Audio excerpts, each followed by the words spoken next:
எட்டுக்கட்ட பாட்டுக்கு சொந்தக்காரர், இறைவன் புகழ் பாடுபவர் எங்கள் ஈயம் நாகூர் அனிவா.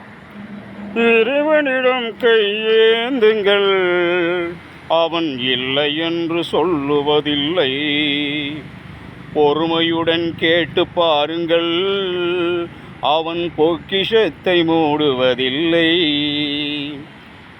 இல்லை என்று சொல்லும் மனம் இல்லாதவன், ஈடு இணை இல்லாத கருணை உள்ளவன், இன்னல் பட்டு எழும் குரலை கேட்கின்றவன், எண்ணங்களை இதயங்களை பார்க்கின்றவன்.